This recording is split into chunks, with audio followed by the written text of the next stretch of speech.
Yo, yo, yo, what's up, everybody? Thank you for tuning in to yet again another fantastic indie creator interview.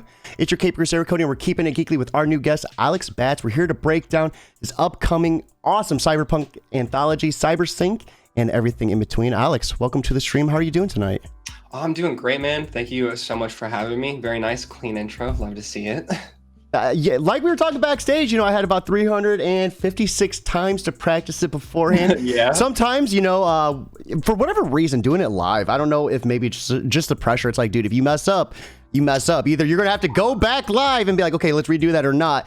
But pre-recorded, I will stumble over that. Dude, all the time. It's hard to actually. It's so funny that we're talking about this off the gate because I literally was talking with Brandon from Apollo City about this exact thing where I was like, oh yeah, you nailed that intro. And I was like, sometimes even if you mess up, you just have to like plow forward because like you can't let yourself try to like keep doing it, like redoing it over and over again. You're like, no, just gotta go. Just gotta get. Oh man, the worst part is like when so sometimes I'll stumble on pronunciations. It's like, I had a speech impediment growing up, so it's like one of those things I'm actively trying to do better on, but it just sometimes I can't. My mind will lock in. Like someone will be like, hey, don't say my name. People will say it like this, and then my name, it just like triggers right on that, and I instantly cannot.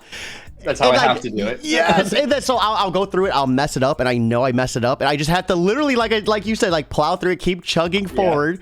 And man, it's a challenging thing. But, hey, it gets better with practice. It's fun. It's fun. It is fun. Speaking of something fun, though, let's get to chatting about you, man. So, holy crap, we have the one and only Alex on the show. You've done work for Cinema Debate. What, 24 articles, 77 with a CBR. Yeah. Damn, dude. That's crazy.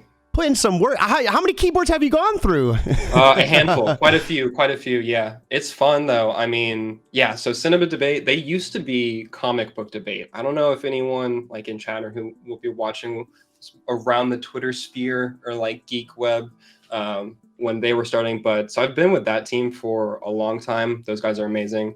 That's definitely where I like started writing about like and kind of covering although like pop culture stuff like more seriously and consistently. Like I started writing articles and stuff, just doing like reviews about whatever, just like for fun with friends, like 2015 and around there. And then joined like the Comic Book Debate team to do like more long form analysis and stuff like that. And I've just been with them for a long time. And that brand grew into Cinema Debate now, and they're still doing a ton of stuff, which is cool. Yeah, they're awesome. I literally got to see like Justice League, Zack Snyder's Justice League. I got early screening. It's like no big deal. Which was so sick to like see that a couple days before. I was like, oh yeah. But no, those guys are amazing, and that definitely like helped me. Kind of like grow a lot as a writer, and also just connections from that, and like getting to network with a ton of people. Actually, literally the whole way I was able to end up writing for CBR, which is something that like I like dreamed about doing, because I was like, oh man, it's a dream gig for a lot of people, man. Yeah, like, cause like, if you're doing like what I was doing for years, which is like writing about this stuff and like covering this stuff, whether it be like news articles or reviews or like whatever you're doing, like all that stuff, like you're doing it for free, like most like 90% of the time. You guys get paid for this? Like you're doing it for free, and so but like it's fun. You just enjoy doing it, and so like. A site like CBR though, like you do get paid for it. Like you're not getting, like I'm not paying my rent for it, like with it, but you get paid for it and you get more perks. So like that's a dream gig to like do that stuff. So what pressure does that add? I mean, doing it for free is one different thing, but doing it and like getting paid for it has to be a whole different level of pressure, or a different playing field at least. So it's weird because the pressure kind of, but like. Honestly, it's just been fun. Like I think it's because honestly the whole team there has been super nice. Like they're all super supportive. My editors there are great. And like the onboarding process was nice. And so it's just been like easy. Like any questions that like you have, it's easy to deal with. And they have a good like system as far as like they've got their structure down, like there's a reason they're able to pump out so many like articles and all this stuff. And so like once you kind of get into that rhythm, it's cool. It's just fun. And also like probably the coolest thing is just the fact that like I can read all of the issues like early. And like don't like I'm getting paid to like review them, which is so sick. But then also like I'm getting access to them anyway, which is like that's worth a job alone. yeah, so it's been super sick. I'm very excited to get that to that 100th article mark for CBR. That'll be cool. Yeah, we are a lot of like, man. Like, I was doing reviews for Comic Book Yeti for a hot second, and like, Nice. I gotta give you props, man. Like, 77 is a big number to hit. I struggled a lot, like trying to just make sure I did it justice, when breaking down the book, making sure it made sense, because you don't want to sound like dumb or anything when you're doing it. And I would run into like, I would freeze, I'd have such a hard time powering through it. So like, dude, holy crap, 77 is super impressive. So, I mean, what led you into, I know we've talked backstage, you done a couple scripts, but what led you into wanting to create a anthology, and why cyberpunk? Like, what led you to that direction? Yeah, so for a number of years, I've wanted to, and like been toying around with different comic scripts and stuff. And, a number of years back, hosted like a podcast, not too dissimilar to this one, with a friend, and ended up interviewing a creator, Gabriel Valentine, who's the creator of Digital Lizards of Doom, and like chatted with him, ended up getting like doing a script and writing a script for that. That project is a limbo thing. That's a lot of stuff to like. That's get into. Still cool, dude. That is still cool to kind of get, I mean, it was crazy. We literally, my friend Evan and I were hosts of a podcast, and he was our first like creator interview, and we like talked to him, and then like after the interview, he was like, "Hey, I have this idea for this book. I don't have the time to do it. Do you guys want to do it?" And like, this was literally the first time that we had met him, but we were like, I mean, hell yeah, like of course. You don't pass that up, right? Yeah, and we were like, yeah, definitely. And so like we did that, which was awesome. I hope that book eventually will be able to, see the light of day. We'll see. But yeah, so did that. But then the cyberpunk thing. So through Gabe, I was able to meet Mark, who you mentioned backstage that you've had on the show before from Lesser Known Comics. Met Mark through Gabe because D-Lod and Lesser Known Comics had a whole thing also. Like, I don't remember. What a small world. I love how so many paths like intertwine. Yeah, no, you mentioned that you had Mark on the show, and I was like, oh, that's sick. Like, yeah, I know Mark. But yeah, so met Mark through Gabe, and so that's kind of how I was introduced to Lesser Known Comics. And I have an idea for a cyberpunk comic that is not cybersync, that is not what this anthology is. But I was chatting with Mark about it, and he was like, hey, what you should do, would be a good idea, is like, it'd be cool, because my main thing right now that I want to do is I want to get my name out there on stuff. Like, I want projects out there, that kind of thing. And he was like, hey, you should organize an anthology that's like a cyberpunk anthology, and that can kind of, build hype and an audience for the cyberpunk thing. And then after that's done, you can be like, hey, I've got this other cyberpunk comic, you should check that out too. And that'll also like just help. One, an anthology will get a lot of names out there, a lot of creators out there if they're looking for a spotlight. So that's cool. Get a lot of people that I'll get to meet, and like just collaborate with people, which is awesome. And yeah, just also come up with more like cool stories and get a lot of exposure that way and like do that. And so, and he literally, there's, I like name dropped him earlier, but Brandon Blocksdorf from Apollo City Comics, like that's literally what he's doing right now. Like he has a punk anthology, like a punk rock anthology. That's cool. And, like the Kickstarter actually launches in 2 days from now. So like their Kickstarter for that goes. So like I've been chatting with him a lot, kind of like bouncing off him because he's helping me, because he's like, he literally just went through the submission process that like I'm starting right now. So like that's been super cool. But yeah, so to answer your other question though, is for why cyberpunk specifically, I just really love what that setting, the whole aesthetic one is just sick. Like that's, I feel like up front, that's a super, it looks cool. There's a lot of cool things you can do with it. But then more than that, I think that narratively, like it gives you so many options because of like you can go the complete dystopian route, and like obviously like you can see the extremes of capitalism and all that kind of stuff. But then you also have like body modification, like transhumanism, or like AI, or like personhood or consciousness, or like whatever. There's all these different like narrative avenues that you can go down in this already sick looking aesthetic and world. And so that's just kind of like where a lot of my love for cyberpunk comes from. And so that's kind of, how that got brought in. And then that also very much informs the theme and the kind of prompt. And they just kind of go hand in hand. I mean, we're kind of gearing towards that future at a rapid pace. It seems like they're coming up with things like chips where they implant them, and it's supposed to help with like Tourette's, or it's supposed to help with like stuttering. So many different like, and stuff just like with like hardwiring your brain. Like it's a whole different level when you start to think about like you know, what maybe 10 or 20 years from now will look like. We're marching towards it so fast. And like the crazy thing too is that like it'll just get faster, and it's scary because it's definitely going to go in a direction that like you just can't even imagine, you know, because that's how that stuff works. It just like takes a turn, and then we're like, oh, okay, I guess. Like, but yeah. Yeah, I see. You know, they have Skynet out, and it's like, dude, we have like what, like 5 different Terminator movies that show you guys why this is a bad idea. So we've been over this. Like, come on. So going back to the prompts, though, what are some of the prompts that you're looking for? I mean, what type of, you know, submissions should creators, you know, be trying to hit when they're you know, putting their work into this? And for anyone that is watching, right here is the link to the actual submission that you can go to and put your work into. I had a chance to check it out, and I love a lot of different factors about it. We'll kind of dive into that a little bit deeper. But I mean, for anyone that's interested and they have maybe something that is cyberpunk, you know, what type of requirements do you're looking for? Yeah, so for this, taking a kind of unique approach to the anthology thing, in that I like have a prompt that I want all the stories and submissions to kind of like explore.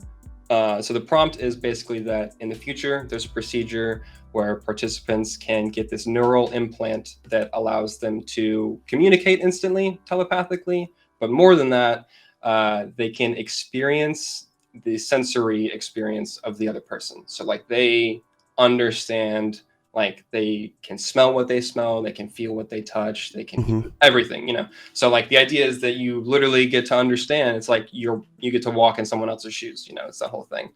And so basically from there, creators can go any genre they want. They can do any character, like it can be horror, comedy, like whatever. You can have anyone doing anything, but the main thing is that it should in some way explore how that prompt would impact the characters, like how that has, you know, how that functions and whatever their lives are going to be, you know. It's such a cool prompt. Like right now I'm thinking of something like Dragonheart, you know what I mean? Or something like it makes me so happy that like people have been so hyped about that, because like I was super worried that people were going to be like, I don't know, and like not really have like any ideas or response to that. So like, have you seen Dragonheart, where it's like it's like so a dragon and a king? I might be, this was like 20-30 years. I'm 33, so this is something that's old.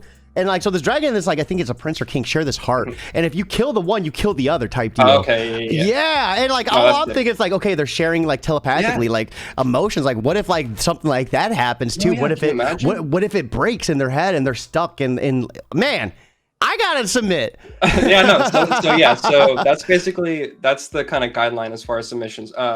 1 to 6 page stories. So you can do, you know, from I wrote a 6-page story for it. Mine is, but yeah, they can be any genre, you know, just like go wild with it. Just, I just think that prompt is interesting, and, you know, you can do a lot with it. So I hope that people are inspired and that they really want to, you know, to go after that. So yeah, 1 to 6 pages. Submissions are open for 3 months because we're looking for near complete / completed stories, which I know this was one of the most frequently asked questions I first got whenever I posted about it. And that's one of the reasons that we're doing like 3 months, because that will give time to, like, if people get an idea, to get a creative team together and, you know, get pages together to be able to submit it. So yeah, 1 to 6 pages with like near completed art. So I would say like at least like ink's done to kind of show.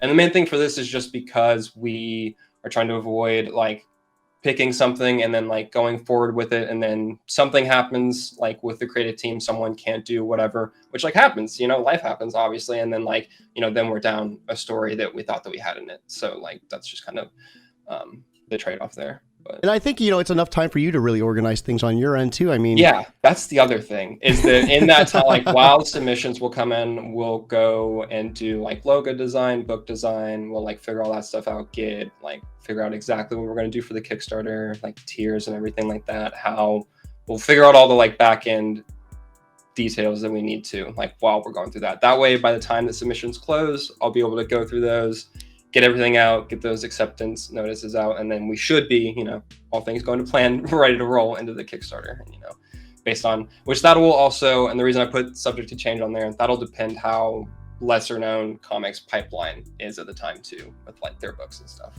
So we have Lupons over on YouTube. Sorry if I mispronounced that. Saying you went dark. You know, I at first I thought the camera went dark, and then I'm like, oh crap, my prompt was actually really pretty dark. Maybe I need to get myself in check. Guardian Andrew throwing some hype over on Twitch, and then Lou saying it's a really interesting prompt. Absolutely. Once again, Lou, if you didn't get the chance to check out that link, right here is the link. If you want to submit anything. So I really like that timeline too. That's enough, you know, time obviously to get all the work done. I mean, how many stories in particular are you looking for? I know you said, you know, up to 6 pages. So how big is this book going to be? I honestly, it'll at this stage completely depend on how many submissions we end up getting. Cause like, I don't really know. They're like the response I've gotten from people as far as like the initial interest has been cool, but like, I just don't know how many submissions we'll end up getting. I would not be opposed to this being like a pretty like, not like super lengthy, but like around like high end, maybe like 60-ish pages. I'm gonna say that tentatively, but like I don't know. It'll depend. If they're all like 6-page stories, like 10 stories would be cool, you know. But like it'll depend on, I guess, the amount of submissions and how many pages everyone. Yeah, everything varies in size too. Maybe you have like a couple smaller ones too. Yeah, exactly. So yeah, it'll vary, but I'm just excited to see like what people end up. I'm really excited too. This is such a cool idea, cool prompt. I mean, how are you feeling about it? I know we were talking backstage and you've put some work out that hasn't been published yet, but this will kind of be like your first big step into like creating comics. I mean, are you kind of like, this is a big project? Are you any nerves, or are you just ready to just get it? Like, how are you feeling, man? Both. I'm very nervous, but also just super excited. I've got really cool support system. Like I said, like Mark from Lesser Known and Brandon have both been super helpful, and like everyone honestly at Lesser Known is great. They've been, that whole crew is cool, and so yeah, I'm excited. I'm just really excited to be able to like collaborate with a lot more people. Like it was cool. There's a couple of creators that like I'm mutuals with and have been, you know, mutuals with on Twitter for a number of years, and like they responded to the post and were like, oh, I want to submit a story for this, and like that made me so happy because like I want to work with them on stuff in the future. And so, yeah, that's just super exciting. I like the story that like I've written for it, so that's cool too. Like I hope people enjoy that, and it'll be cool to see that like come to life, hopefully. And yeah, I'm very, very hyped. I think it's gonna be cool. And then you have you said the Kickstarter geared towards fall or winter. I mean, do you have any sort of rewards or anything like stretch goals that you already kind of know that you want to like maybe knock out the park, or is everything still kind of up in the air? I'm not too sure about all of that yet. I mean, like stickers and variant covers and patches and stuff like are I don't know. I'll have to. I love stickers. You know, that's like a given. Yes. Oh, stickers. Yeah. When you get a book and a sticker, it's like, dude, I gotta find a place to put this on. Like, yeah. I mean, we'll have stickers for sure, but yeah, it'll. I don't know. That's one of the things that we'll be figuring out in the 3 months between now and submissions closing. But yeah. Another cool thing is, you know, if I read it correctly, as long as the Kickstarter fully funds whatever's extra, it's going to get split up across the creative team. I think that's such an awesome move. Yeah. So the way that we're doing that, and we want to be upfront about it, is that like for the submissions, like we don't want to promise any money up front because like the Kickstarter could totally like flop. I don't know. Yeah. I don't think that it will. I think I have faith in the project, you know, and I think that people are excited and it'll do well, but like it could not, and I don't want to promise people money when I can't guarantee it there. But yeah, if it funds, and you know, hopefully it will, and like if it's super successful, yeah, all the excess from that will get split up among the creative teams. We can't give a percentage like now because again, that'll depend on like how many creative teams. Yeah, like, yeah. It'll vary, you know, depending on that. But yeah, so all the excess funds from the initial Kickstarter will be split among the teams, and then creators will also like retain the rights to the characters and stories that they do in this. So like that's so cool. So they can go and print this, and like they can sell that book for however much money they want. They can sell for like $50 a copy. You know, if you could get someone to buy it, then like hell yeah. But yeah, so they'll retain all the rights to that and stuff because that's a big deal. And like you made this story up, like I just gave you a prompt. You know, it's your story. So yeah, no, I love that. I think that is such a cool way to kind of break into it, kind of get your toes dipped into it a little bit more too. You also mentioned maybe something larger in the works too. Are you going to be publishing this and that through Lesser Known Comics, or is that kind of like, you know? Yeah, so Lesser Known Comics, we're publishing through them for this, obviously, because they're just like, they're a megaphone and super helpful on the back end. Mark's been great. But yeah, doing that. And then the other thing too that I have an idea for, that's a cyberpunk comic, that would also be going through Lesser Known, which will hopefully that'll be the other thing that I'm working on in the like 3 months that we have between now and submissions closing. So hopefully by the time that submissions close for this and we're able to go for that, I'll be able to be like, hey, I have some like progress on this other thing and can talk about that more in depth and in detail and be like, let's get ready to promote this too. Yeah, let's go. We'll have to get you back on for that, man. Yeah, no, it's exciting. I'm hyped on it. So, what's next for you in 2023? I know we talked about that in this anthology. Are you kind of just focusing on those two properties? Is there any other like maybe big articles you're looking forward to typing up? Like, what can we expect from you? So actually, I don't know if I can tease this. I have an interview with Chip Zdarsky that's dropping tomorrow. Yo! I don't know if I'm like technically allowed to say it. Look, he's like, I mean, it's an art. But like that'll be cool. That's so cool, man. That's so cool. So that's cool. I mean, yeah, my reviews regularly on CBR are hype. I have was that written or audio? Yeah, that was written. So dude, email. But I mean, still, it's cool. How much pressure was that? Were you like, I don't want to like get anything wrong, or were you hyped? I know I say this a lot, but I don't know, for whatever reason I feel pressured. So like, dude, that's a big name. It is kind of nerve wracking because you're like interviewing creators like that. One, it's weird because I'm like, there's people, like they're normal people, so it's fine. But then I'm also like, man, he's writing Batman though. Like, but yeah, no, it was, it's fun. It's tough. I spend so long coming up with questions. Like, because obviously, you have a million questions, but I don't want to ask questions that they've answered a bunch of times. Oh yeah, you don't want to fanboy either, right? You of course, like, about, that too. Yeah, of course. I don't want to just be like freaking out about it, but like, trying to come up with like unique questions for people. Oh my God, dude. This reminds me when I was interviewing Ron Mars, and it was about a book that he was working with Michael Katz for Riot Earp. And I was like, oh, did you end up putting someone in a refrigerator? And he did not find that funny. It was just an awkward silence. I was like, yep, I fucked up. Never doing that again. Like, But you live and you learn, you live and you learn. Exactly. That's cool, though. Probably my favorite interview that I've done, though, for them was I got to interview Steve Orlando about Sonic Witch. God, dude. Steve's following me on Job for a Cody, but not keeping it geekly. He followed me after I posted the interview, tagged him in it. He followed me, and I was like, oh, let's go. I was so hyped. But yeah, so that I also, though, I do have another idea for a comic that I've really been cracking away at the last couple days, and I'm gonna do it for a draft on the script for this upcoming week, which I'm excited about. That's not at all cyberpunk related, but it's something that I'm going to be posting on, probably looking for an artist soon and trying to get done. But yeah, just working on more comic stuff. That's honestly awesome. It's my 2023, doing that. I want to try to get into more editing also, both comic editing and video editing, which is a big thing to undertake, but I'm hyped. It's a huge learning curve, and you don't realize how much time goes into learning it, and then when you do it wrong, you got to restart it from the beginning, and it's like, yeah. No, and I've gone back to school. I just started going back to school, and I'm starting to do more classes now. So congratulations, man. Just work for 2023. I'm trying to actually sit down and have something that I have to do constantly because that's good. But well, what major are you going for? If you don't want to talk about that, that's fine too. No, I love talking. I'm gonna major in philosophy. Let's fucking go, dude. Yeah. That is so cool, man. So, Alex, before we let you go, I always love asking people for a little bit of advice. And even though you really, you have a script that might turn into a book, but still, dip your toes into things. I think we could still get some awesome advice from you. So, for anyone who's looking to just get started with a script, with, any form of comic creation, article writing, anything in between, what would be some of your advice for them if they're just having a hard time getting going? Read the stuff that you like or that you think is good, and really focus on why you like it or think that it is good.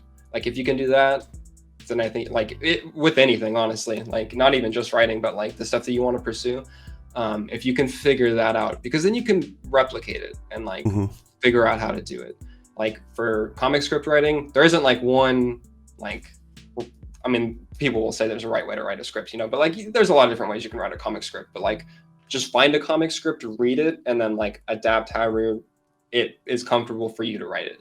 Article writing, find good articles that you like reading and be okay, well, what did they do here? And do that. Just read and like try to learn all that you can, honestly. That, and then also just the most generic advice of just like keep doing it. Like that honestly is the main thing. Like the more that you do it, the more you'll get better at it, which like honestly sucks sometimes because like I'm a writer and I love writing, but I also kind of hate writing sometimes. Like I love having written, but sometimes I don't enjoy the writing process at all. But like, is it like coming up with like ways to structure it, or like rereading it and hating it, or it's literally just like getting myself to start writing sometimes. Like Yep. I literally will spend forever like not sitting down and actually doing the writing, but then I like sit down and do the writing and I'm like, oh, this is great, I'm having so much fun, and like afterwards I'm like, oh, that was the best, I love that I did that, besides the whole, you know, like rereading and be like, oh, this is terrible, I suck, but like besides that part, you know, like yeah, but do the thing, just keep doing the thing and you'll get better, hopefully. Struggling to get started. It's like, oh, I could go do the dishes real quick, you know, that'll motivate me. And then it's like, well, now I need to clean up the counter, it got all wet. And then it's like, by the time it's like, well, I gotta go to bed now, maybe tomorrow. You just gotta do it, guys. Alex, what are you consuming? You know, video games, comic books, movies? Let's end the podcast on a strong note, man. What are you consuming outside of creating? Podcasts. I mean, obviously books and movies and stuff. Podcasts, I recommend You Are a Storyteller is a fantastic one that I've been learning a lot from recently. Philosophize This was a game-changing podcast for me. And then Filth and Grammar is a book. It's from written by Shelley Bond. It's a like book/graphic novel that's like all about comic editing and like creating. I was reading that earlier at the coffee shop. I'm like 70 pages in or something, and it's just full of gold. Like I learned so much today. I was like, wow, everything that I've written before today was terrible, but it's fine. Like it's okay. But yeah, it's cool. That's a good feeling though. I really like listening to You Are a Storyteller, like that podcast, and then reading like that book and a couple other books. I'm like, wow, everything I've ever written was trash, but like that's good in a good way. I'm like, wow, all the stuff that I'll write from here on will be so much better. So like, Alex, you're gonna geek so hard. We got Guardian over on Twitch saying legend, and then no lie, dude looks like Kyle Kestis a bit. Oh, I have gotten that before. Okay, so I get that, and then Jack Quaid from the Boys. I could see it. Like, I could see it. Yeah. Oh, Huey? Yeah, Huey. Yeah, I get Huey.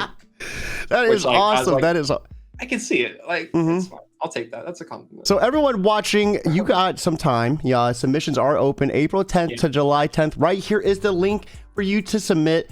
Awesome prompt. Guys, you have nothing to lose to submit. Get in there. You also have nothing to lose to share this. Put this on Facebook. Put this on Twitter. Anywhere you can. Word of mouth is 100% free. With that, it's time for us to wrap up. This was such an awesome sit down, Alex. I got to get you back on. You know, when you go live with the Kickstarter, when you go live with your other project. This was a blast, man. Oh, thanks so much for having me, dude. It was awesome. Yeah, absolutely. Everyone watching, I hope you all have an awesome night. But most importantly, guys, keep it geekly.